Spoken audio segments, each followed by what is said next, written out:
Welcome, everyone. Hi, it's Henry DeVries, and this is the Marketing with a Book podcast. Thank you so much for being here. And we have some of our indie books authors with us today, and a very special program on small scale seminars, the showcase strategy, and one of our own to present on that. But first, we like to do our author roundup roll call. So I'll call on you, and you can give us a minute into your world and who you are and your book. If you could share that with everybody, that would be really great. And I thought we could start with Bill Leiter and then go to Jeff Foley. So Bill and then Jeff. Good afternoon, everybody. I'm Bill Leiter, the author of Mastering Your Balance, a guide to leading and living at your full potential, just released on March 23rd. It's out there. Initial launch was encouraging. One quick request, if you have actually purchased the Kindle version and written a review and it didn't get published, would you please let me know? Because we're having trouble with Amazon. We've had several people call and say they've written reviews and Amazon's not publishing them. Yeah, that's not an unusual challenge we've been having, and we're looking into how do we optimize that. Thanks, Bill. Thanks. Okay. And Jeff Foley. Well, good afternoon, everyone. Jeff Foley, a proud author of a book with the great help of Henry and Devin and Mark. And I am always interested. I've conducted 2 small scale seminars several years ago, but I'm always interested when Henry and Devin team up to talk about this. But my book is Brave Business Leadership. There you go. And it's all about leadership, and I'm having a great opportunity I'm looking forward to the opportunity tonight to listen to Madam Devin, who I've got all my notes from her previous things. So I'm looking forward to more. We'll see if she changes her story, Jeff. Thanks. Let's go with Mason, new author Mason, and Megan, please. Hello, everybody. Good to be on. Looking forward to tonight's call. Actually, I look forward to every Tuesday's call. Frankly, it's becoming that valuable to be part of this team and also recognize how far we've all come. The book, not out yet, but it's called The Chutzpah Advantage. This is the one of 2 copies that exists right now. So I'm ready to sell mine on eBay since it's so valuable.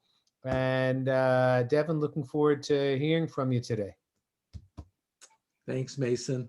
How about Megan and then Chris Hodges?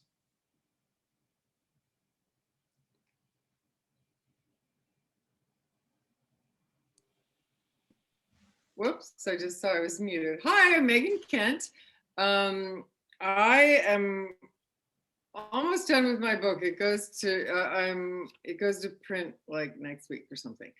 And I've just started working with Henry and Devin, and I'm thrilled, and I'm really interested in this small scale seminar thing. And anyway, my book is Build an Irresistible Brand, and we're going to learn the 7 brain-friendly branding drivers. That's me. Thanks, Megan. That's great. I said Chris Hodges and Craig Lauder, please. Hi, my name's Chris Hodges. I'm the author of Emotionally Intelligent Automation, How Leaders Use Intelligent Technologies to Profit and Maintain Their Top Talent.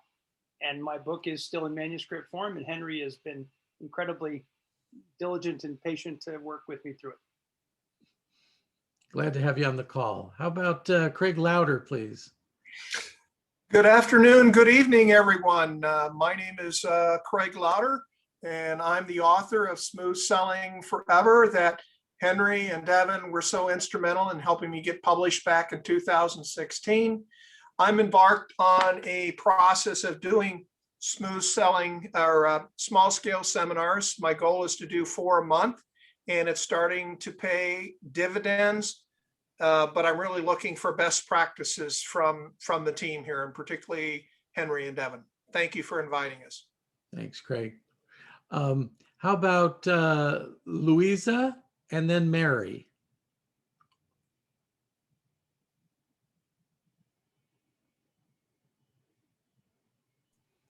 Be sure to check that mute button. Okay, Louisa Drescher, I proud author of just released Mastering Cultural Differences, Strategies for Leading a Global Workforce. I am president and CEO of Mastering Cultural Differences, and in that capacity, I work with organizations that want team members to understand cultural differences and work well across those differences. Okay, thank you. And I'm sorry, who did I call next? Mary Schmid, please. Yeah. Hello, good afternoon, everyone. I'm Mary Schmidt, Hello. and my book is Make or Break Conversations: How Smart Financial Professionals Land and Keep New Clients. And you know what? I'm just thinking, this is so delightful to hear about people that are publishing and they're almost publishing and the book releases. I just find great joy in that. Thank you, Mary. Thanks for the spirit. How about Joe Paulo and then actually Devin? Joe and then Devin. Hello, everyone, or good afternoon, good evening, depending on where you are. Joe Paulo here. In the process of having Henry clean up my manuscript and work with it. It's titled How to Sell Nothing. It's basically how to make a relationship sale. And that's all I got. Excited to be here. Glad you're here. Author Devin DeVries. Hi, I'm Devin DeVries. I know most of you have met me, but if you haven't, I'm the Vice President of Production and Promotion here at Indie Books International. And my upcoming book is Marketing with a Seminar. Gosh, how are you going to get that book done? How am I going to get it done? Yeah, that's a curveball. She wasn't, I didn't tell her I'm asking her that. What's happening this weekend? Oh, the actual how. The actual how. We're going with the misery approach and going to a cabin to focus on just writing because it's very hard to find the time during our busy week. So Devin and I are spending 3 days together in a mountain cabin. I have a manuscript to finish and she has a manuscript to finish. So we'll tell you how that goes. We don't know who's going to break whose leg. We just don't know yet, but we were also promised pie. So, okay. Let me see who I've missed. Oh, Steve Brody, please. Hi, Steve. I am Steve Brody in Houston, and I published a few years ago a book called What Happens After the Sale, Insights about the Business and Personal Journey from one of my CEOs who sold his company. And I had Henry down to Houston a few years ago when I was leading my Vistage group and did a speaking presentation for my group, and he stayed on and conducted one of the small scale workshops then. And I took some of those techniques that I learned and that Devin shared with me and then have done, used that to do a workshop some months later. So I'm interested to just see more insights about that. Steve, are you speaking for Vistage now? I know you're a former chair, but are you speaking for them? No, not currently. I'm on their. I am on their speaker roles, but I have not been. I've not been focusing on speaking engagements for that. I just got a news flash from them before we went on that they're looking for somebody to talk about working with boards of directors, and I thought of you as someone who has some experience in that area. So just wanted to highlight it to you. Okay, interesting. Thanks, Steve, for the kind words. I'm going to give some news updates here and then bring on the star of the show, Devin. The first news update is I am going to Chicago on July 30th, and I'm going to put on 2 live events. So it's the first time I'm getting on an airplane and putting on live events since March of last year. So just wanted to say I'm crossing the line, and I'll tell you how it goes. I've the Weston let me have a room, and I thought it was half day for 400. No, they're so happy that I'm coming. They gave me the room for the whole day for 400. So I thought, well, it's Chicago. Let's play two. We'll do a double header. We'll do a marketing with a book and speech summit in the morning, and then I'm going to do my client attraction chain reaction workshop. And Craig Lauder and I are kicking around how to get some people out there, and some IMC people will be involved too. So that's happening. Second thing was, many of you were at the forum. We had a great virtual forum this year. I have signed the contract with the Marriott to have a live forum next March 5th and 6th. We're already lining up speakers and the program, and you'll be notified, but this is a verbal save the date, March 5th and 6th in La Jolla. Then we also decided, by popular demand, people said they didn't want to wait for a whole year to get the family together. We're going to do a special one-day virtual forum on October 29th. So we'll be sending you details, but there's opportunity to speak and be recorded at that event, and to network with other authors like we do here. We'll have some presenters who we're excited about to help us all market our books and our speeches. Thank you. Just one of the production assistants just handed me coffee, bless her. Okay, so those are the news on the forums, and we'll be sending you details. But let's get to the main part of the show now. So let's go back in time. It's 15 years ago, I decided to research how to attract high-paying clients.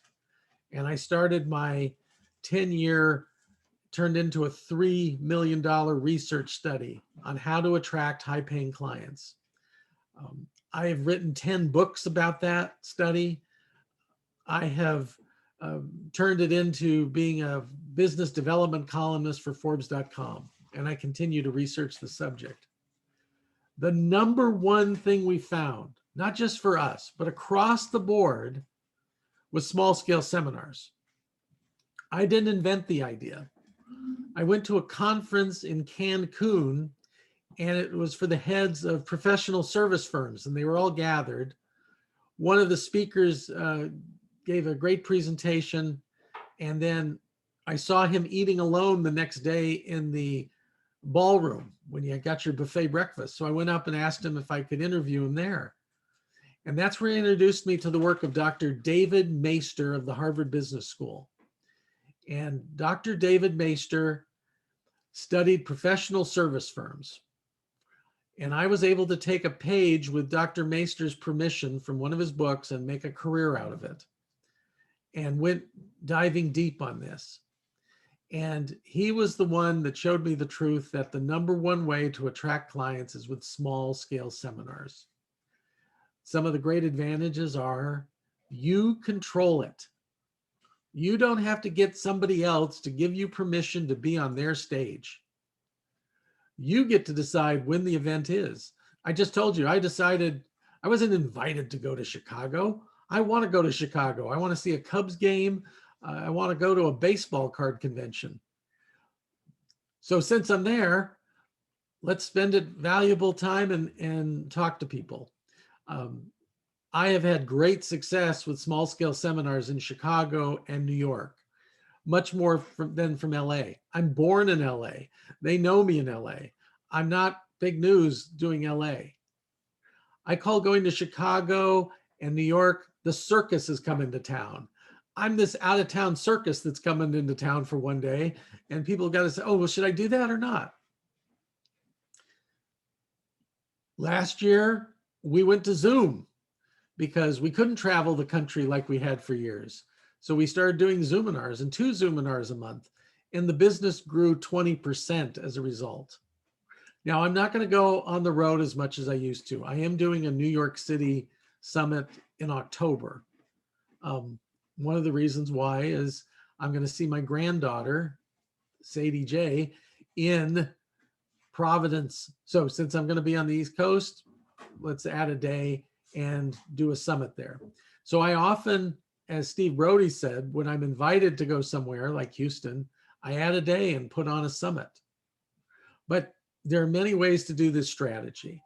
And the person who has really led the charge for us and refined it has been Devin DeVries. So Devin, I wanted to welcome you and come on and give us what you know about how to increase your clients and your pipeline with small scale seminars. Thank you, Henry. So the year is 2014. It's August. And Henry and Mark are a couple months into their brand new publishing company. And Henry knew, as a new player in the market, we needed to start forming some strategic partnerships so that we could better serve our clients, but also start to grow our business through referrals. And he had done some research and found the #1 public relations company for promoting books and authors was a firm based out of Tampa, Florida, called News and Experts. And he was able to get a call with their CEO, Marcia, and they had a nice kind of opening, getting to know you chat, where he kind of talked about maybe we could be a referral source for them and they could be a referral source for us. And it ended as those calls often do, with Marcia saying, well, you know, this all sounds great. You know, the next time you're in Florida, why don't you come by the office and we'll talk more about it. Henry, okay. And he hangs up the phone. He comes out to me in my office and says, when's the next open date on our calendar? I said, well, about 3 weeks from now, the beginning of September. He said, great, we're going to Florida. Okay. And he calls Marcia back up and says, oh, it just so happens I'm going to be in Orlando the first weekend of September. Maybe we could set up an appointment to meet. They make the appointment, and then Marcia asks, what's bringing you to Florida? To which Henry says, I'm putting on my marketing with a book and speech summit. Now, what Marcia didn't know at the time was he just made up that reason for going to Florida so that he could meet with her. But she hears about the event and says, well, that sounds very interesting. I'd love to come to that. So here we are. We have 3 weeks to fill a room so we don't look like posers in front of this CEO we're trying to impress. But here's the problem. We're a Southern California-based startup. We know nobody in that area of the country at the time. Our constant contact database, 0 people in the state of Florida. So what were we going to do? And that's when I turned to LinkedIn. I think LinkedIn is an amazing tool that often goes underutilized because all of that information that we all put in our profiles is searchable. So I told Henry, okay, I think we can do this using LinkedIn because we know who our target client is. So, you know, we know consultants, independent professionals, that's who we're looking for. We know they belong to groups like Vistage or Institute of Management Consultants. And then for this case, we had a location, basically a 2-hour radius around Orlando, Florida. And by using LinkedIn, I knew I could find those people. And then it was just a matter of how do we approach them? How do we make this event something that would be interesting and beneficial to them? Because that is really the key to this strategy. Is it's usually, when we say a small scale seminar, usually what we mean is it's a either no cost or very low cost information session. So it's very much about being generous with your time and your information, sharing real helpful tips to solve a problem that's on your target client's mind. Or, you know, for our case, a book. You know, a lot of people want a book or they have a book and they're not really sure how to leverage it. So we know that's a topic that interests people. And then we just build the event around that. So for Florida, that was the challenge we had. And I'll pause the story for just a second there to share a personal note about myself. I love that I basically can work anywhere in the world with Wi-Fi, but if I could choose one place in the world to have my office, it would be on Main Street of Disneyland. I am a Disney nut, and Henry knows this about me, and he believes in setting goals with incentives. So he said, if you can get 12 people to sign up for this event in 3 weeks' time, I'll buy you a ticket to Disney World while we're in Florida. And to me, that was like challenge accepted. And I really hit LinkedIn as hard as I could for 3 weeks. And I developed just a really simple 2-step invitation process. I'll give you the really kind of high level overview of what that looks like. But I gave Suzanne a white paper that has detailed instructions and some sample messages for all of you to look at after. But the real high level approach is when you go to connect with somebody for the first time, you have the option of adding a note. So to that box, it's just maybe 2 short sentences. So usually one kind of connector sentence. So some reason you want to reach out to them specifically. The more personal you can be, the more successful the results. Some examples, you could compliment an article they posted or, something they shared. You can talk about if you have something in common, like we're both members of this organization, or, I see we went to the same alma mater. Just something, because it's about relationships that you're trying to build. You don't want to appear like a robot, because there are a lot of spam robots connecting with people these days. And then after that, it's just one sentence, which is, would you be open to an invitation to an event I'm hosting and for our case, for consultants in Orlando, Florida, for that example. And that's all it is. It's a very kind of soft knock approach. If they accept the connection invite, we followed it up with a simple kind of 1-paragraph invitation to our no cost event, a link to our website for more information and details. And that's it. It was one contact. So again, we didn't hit them over and over. You don't want to be spammy. And it also was, we were not asking anything of them. We were offering a free information session for them. So it was, again, playing on that generous building of relationships. So like I said, I had 3 weeks. I found as many consultants as I could within a 2-hour drive of Orlando. And in the end, I was actually able to get 15 people to sign up for the event. Marsha came, we met with her, a great meeting. We started working with her and her team.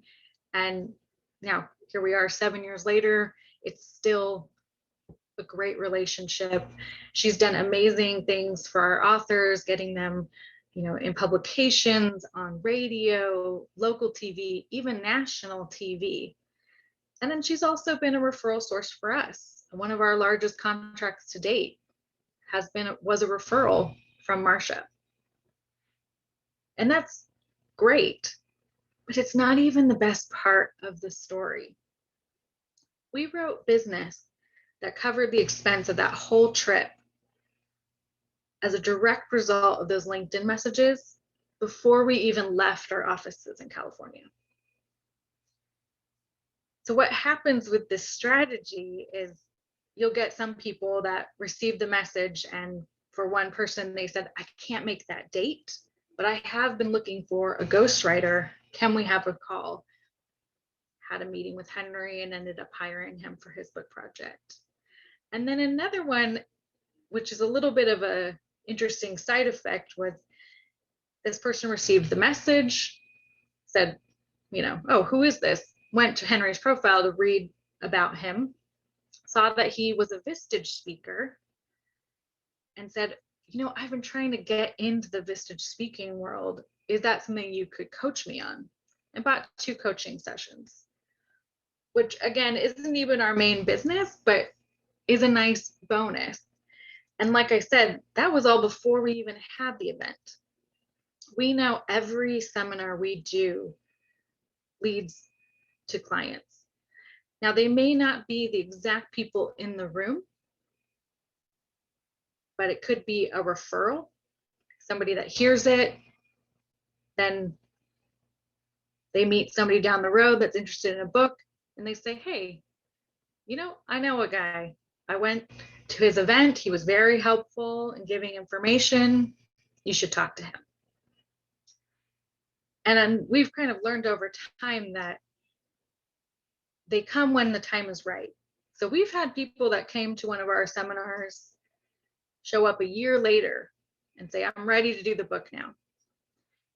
So that's kind of the power of this. It's not, you will see quick results, but you will also see over time even more just referrals will build from it and more business will come. So that's how we got started with this strategy. And as Henry mentioned, we have been doing them across the country now for years. And then over the last year, we really started focusing on doing them virtually. And the strategy continues to work. We have fine-tuned it over the years, really honed in on making the message stand out and be helpful to people. One of the best compliments I always get, I get a lot of messages on LinkedIn, but there was just something about yours that stood out. And that's always makes me so happy because that is our goal. You know, we want to be different. We want to be generous and helpful and give them what they need. So if you're thinking about your seminar, what I always recommend is you need a clear idea of your who. So who's your target person? And the more detailed you can be, the better the strategy works. Because if you say business owners, that's going to get you, you know, hundreds of thousands of results on LinkedIn.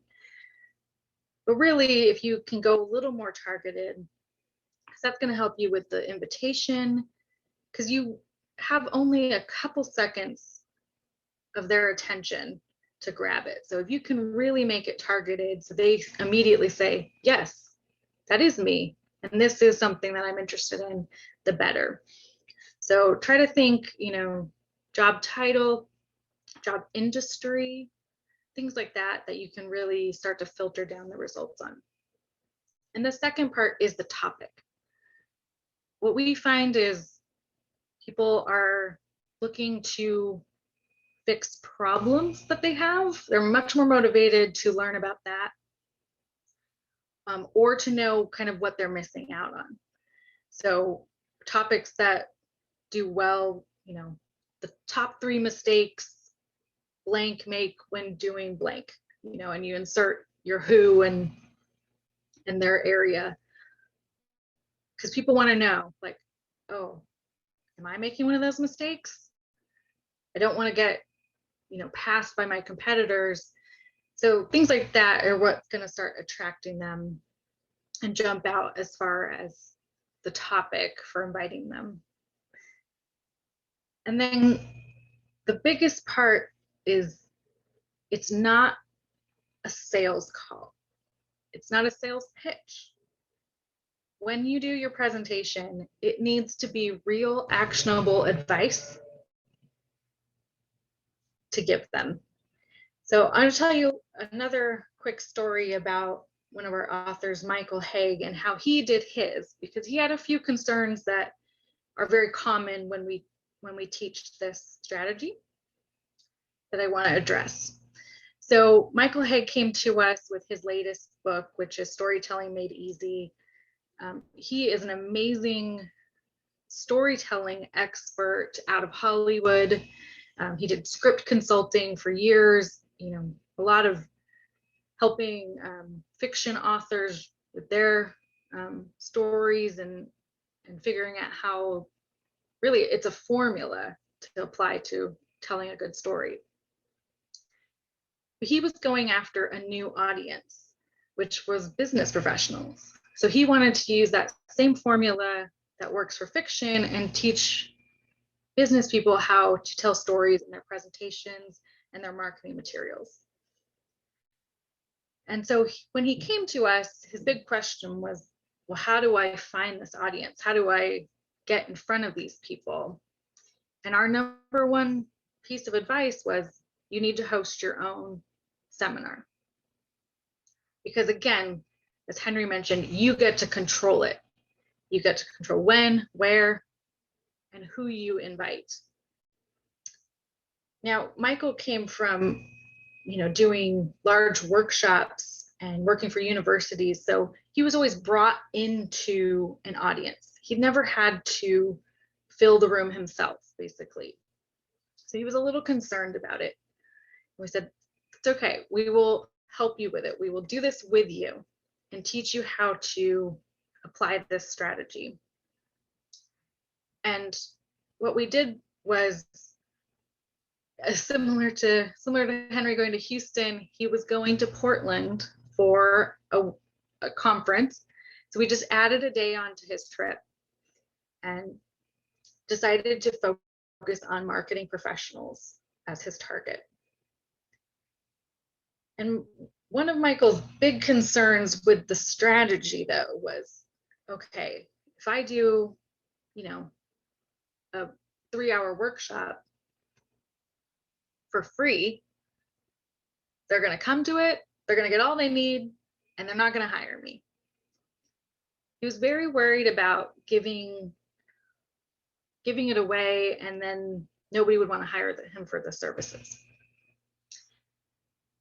So how this works, though, is you are giving helpful advice in a general sense. So it's a broad topic. It is helpful, it's actionable. If there are some people that, they want to do it themselves, they'd be able to take the advice and do it. But for most people, they're still going to want to know the specifics and how it applies exactly to their situation. So that's what we told Michael. It's going to give them a taste of what you do and how powerful it is. They're going to get to see your style of teaching, and really it's almost like an audition to just see if they feel like they would like working with you. That's really what's happening kind of behind the scenes of this strategy. It gives them a safe space to see your style, what your kind of philosophy is, and then they'll know if they want to kind of move forward and maybe take the next step of hiring you for your consulting. So when we did Michael's Portland event, like I said, we focused on marketing professionals. We were able to get, we hit the number of people we wanted to come. And then there was one other step we made sure to have him do. And this is the really important part of the strategy, is at the end, there needs to be some sort of follow-up step. So again, like I said, it's not a sales thing, but you do want to make it an easy next step for those that are interested. So what we always recommend is offering a strategy call, like a 30-minute no-cost strategy call on whatever your area of expertise is. And that also gives them kind of an easy next step without the pressure to kind of see if they are really interested to move kind of forward with you. So we had him have like a form. So everybody got a form when they came, had a couple choices, put me on your newsletter. Yes, I'd be interested in a 30-minute strategy call. We had 19 people came to his Portland event that day, and 18 of the 19 people checked, yes, I want the strategy call. It turns out the 19th person was his sister-in-law. So we actually count it as 100% success rate. And within a week after the event, he was hired, somebody hired him for his full package to help them with their marketing materials from those calls. And that was within a week. And then he had, 17 other people in his pipeline of prospects. So that's how powerful it can be. He did share, he did a follow-up event a month later in Nashville. And at that one, he had one lady that didn't even want to wait for the strategy call. She hired him that day to work with their company. So that's how you can see how powerful it can be once they experience it, start to see, if, like I said, if the topic is their problem, they come, they see you're the expert, it's enough for them to know this is the person. I found the person that can solve my problem, and let's work with them. So if you're considering doing the small scale seminar, I highly recommend it. Like I said, the white paper kind of gives you steps on planning it, how to reach out, some sample messages. And then of course, I am always happy to chat with you and offer advice. So anytime you want a 30-minute strategy call on small scale seminars, I'm happy to do that. You can email me, my email is on the paper. And with that, I will turn it over to Henry.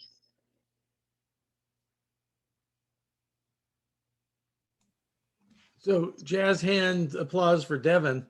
But Devin, you're still in the hot seat. I'm going to ask you some questions here. We're going to go, and we got some good questions that came in from the attendees.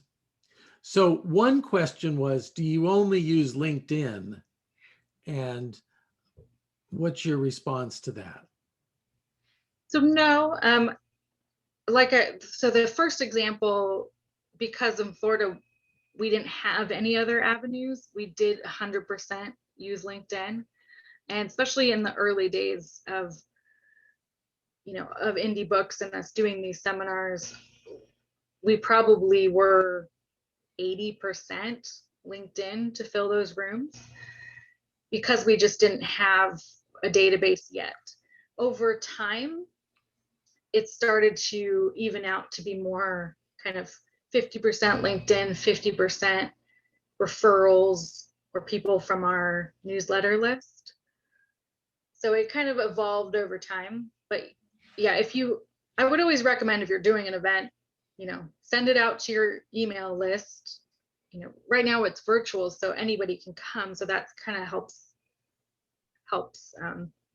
But before, if it was targeted to a specific location, invite people in that local area, post about it on your social media channels, make sure it's on your website, all of that. So it is a kind of a mix of marketing strategies. But if you don't have a big marketing database yet to hit, you can use just LinkedIn and still fill the whole room. Now, Devin, somebody asked you once, when did you start working in the family business? And what was your answer to that? When have I not been working? So before, Indie Books turned 7 on April 1st. Prior to that, for 13 years prior to that, I had the New Client Marketing Institute. And the New Client Marketing Institute was to help professionals and consultants attract high-paying clients. So we were studying it. People were paying to be part of our study. So we tried these techniques out. Prior to Devin's 2014 LinkedIn in Florida story, we had used direct mail, and Devin had been on the direct mail team sending out direct mail. Direct mail was successful for us. The problem is direct mail is expensive. The ROI on doing it from LinkedIn was just fantastically better. We always used an email list. We have 2,000 people on our opt-in email list right now who want to receive information from us. Phone calls. One of my early mentors said, if you're going to put on an event, you better commit to making 30 phone calls. Mark LeBlanc would call them storm starter calls, where you get up and you invite people. If you'd be open to coming to this event, it would be really appreciated. If you'd be open to sharing news about it. I know many of you, I often will send a flyer or something and ask for you to share. Social media. For us, LinkedIn, but also Facebook. We have a lot of people who follow us on Facebook. because I write for Forbes, a lot of people ask to be my Facebook friend. And a Facebook friend is not the kind of friend you can borrow money from or ask them to take you to the airport, but they're interested. So we use the social media channels to do it. Just LinkedIn has been so great for us. I did research and continue to do research. I talked to a financial services firm 3 years ago that does something similar, and I got their numbers. And I'm always interested in metrics, and the metrics have followed that. You invite 200 for 100 people to say, what is this? Let me link in with you, give me the invitation. And then maybe 15 say yes, and 50% of those show up. Now, Devin, the key part of the strategy that we learned, and I'd like you to talk about it, is the invitation of what happens next. With Michael, with us, why don't you share about that important part of the next step? I don't understand. Sorry, I don't understand. The inviting them to a book chat or a Oh, the strategic strategy phone call? call. Yeah. Yeah. So, So what I was talking about with Michael is kind of what we call the strategy call. For us, it's the book chat. So at the end of any of our events, we offer a 30-minute book chat. So we can walk them through the kind of process of, what's their goal, what kind of assets, intellectual assets do they already have? What roadblocks might they encounter on the way to their goal? And then we usually share, how others have gotten where they want to go. So we have kind of a formula almost to walk people through the call. But there's different versions of it. So for some people, it's, ask me any question you want on your topic. It's just a way to have that kind of first call with somebody without the pressure. So it takes the pressure off of you. This isn't a sales call, it's just a chat. And it takes the pressure off of them because you're not going to be a pushy salesperson. So it just lets both of you kind of have an initial conversation, see if you might be a good fit. I think almost everyone on this call are consultants in some way or form. So fit is really important. And kind of the secret of this that we don't often talk about is they think they're interviewing you, but you're also interviewing them. So it's a way for you to see as well if you feel like this would be somebody that would be a good fit for you to work with.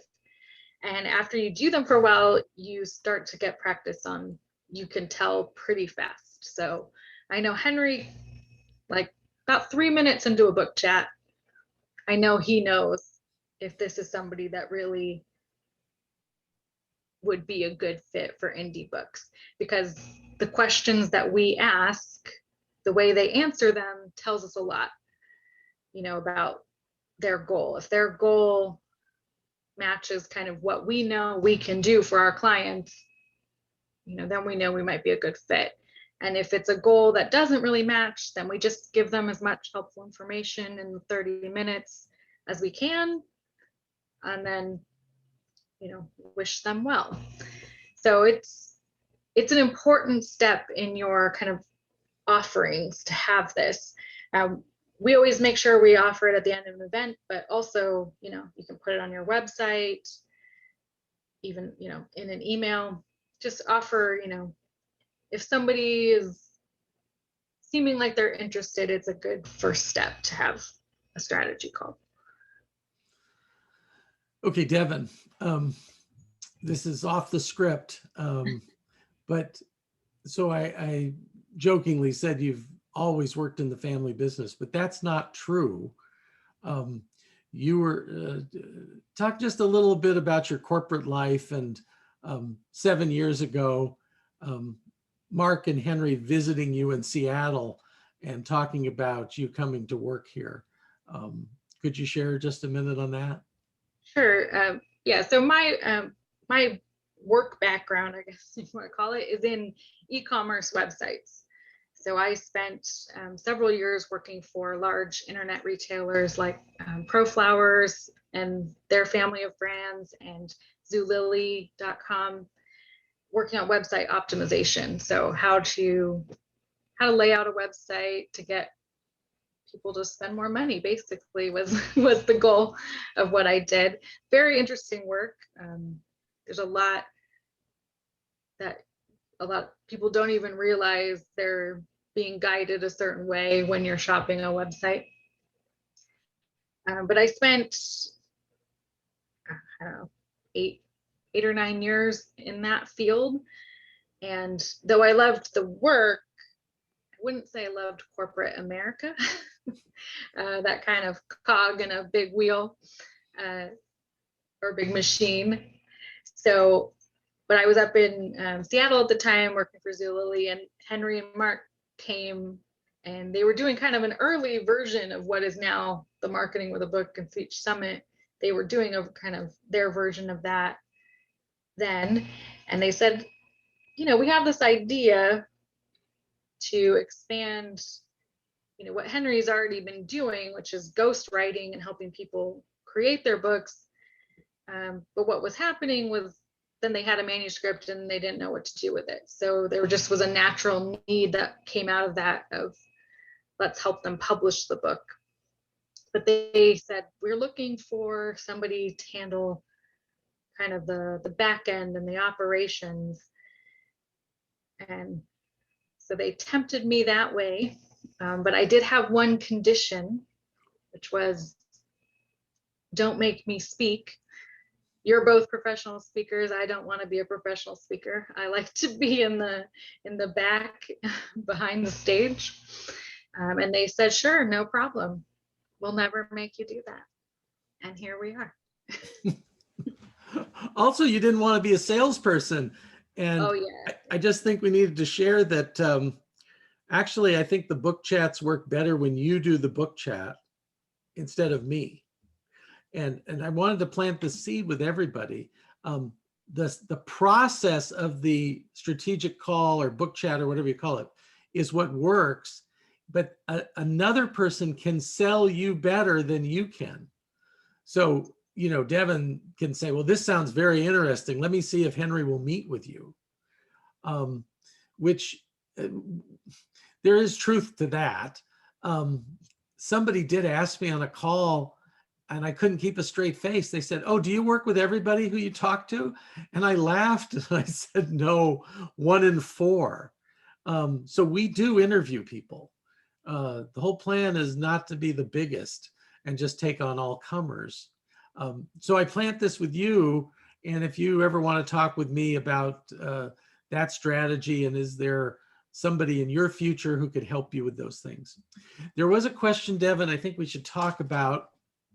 I'll field it. It's about, do you ever charge? And the answer is yes. So we've done events for free. We've also done events where we charge. I used to do lunch and learns. So $25, and we gave them a real nice sandwich and a bag of chips. And we found we got better people when we charged the $25. I also would let people comp people in.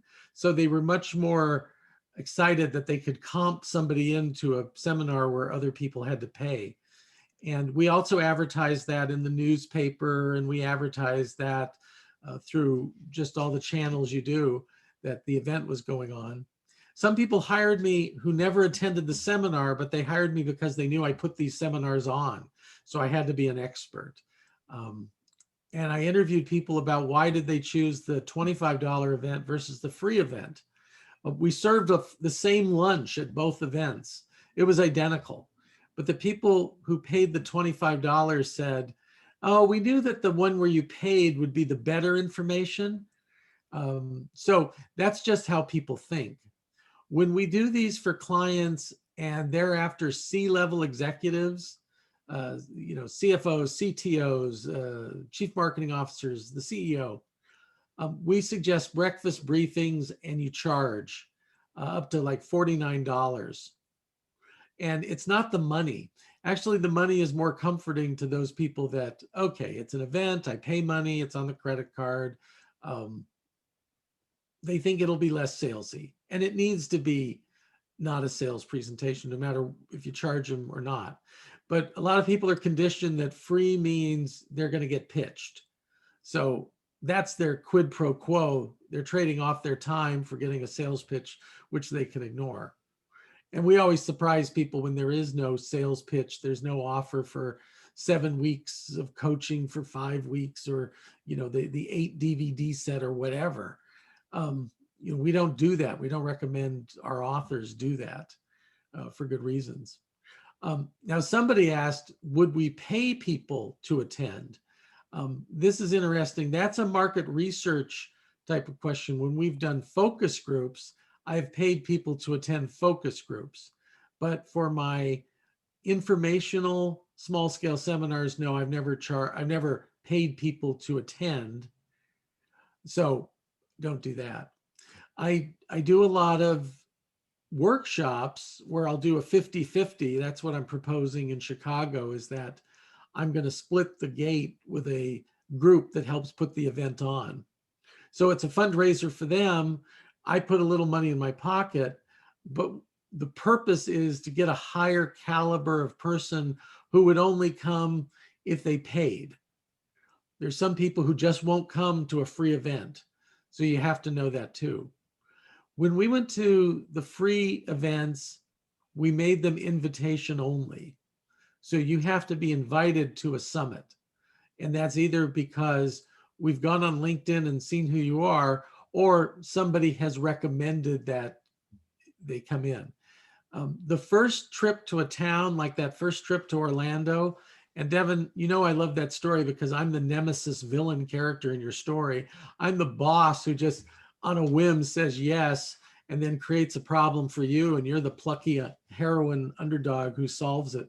And then you get to go to the Magic Kingdom. So the first trip into that town, where we knew nobody in the state, was really difficult. We called that a missionary trip. That trip to Houston for Steve, that was the first time in Houston. So that's a missionary trip. It's a lot harder. Once you've been to a town, put on an event. I know Jeff Foley saw me in Atlanta. I've done it in Atlanta a few times. So then there are local people who've been, who'll be your advocates and will tell other people, oh no, this is the real deal. You're going to get good information. It's not a sales pitch. That means a lot. New York and San Francisco, Mason, you're an East Coaster. When I go there, I get people calling me and they want to know, so what's the catch? I see you're an author, you're Forbes, you're kind of a big deal. Nothing's free in the world. What is the catch? And I tell them there's no catch. I told that to an attorney once. He said, well, what prevents people from taking advantage of you? And I said, karma. I thought his head was going to explode. He didn't really get this, but it's karma that makes this work. The law of reciprocation, call it what you will. When you're generous and give this away, if you don't get a client, you do get a referral source, because they remember that and can refer you to others. So that's our time for this week. Thank you very much for joining us. Those who are listening in on the podcast and get this audio only, I wanted to say, if you email Devin, D-E-V-I-N, at Indie Books International, that's I-N-D-I-E books, INTL.com, and just ask Devin for the white paper. She will send you the white paper on how to put on the small scale seminars. Devin is going to win the Nobel Prize in marketing for her work on this. And I think you should take advantage and read what she has to say. So thanks everybody for attending. And I hope you'll join us next week on the Marketing with a Book podcast. Thanks. Bye-bye.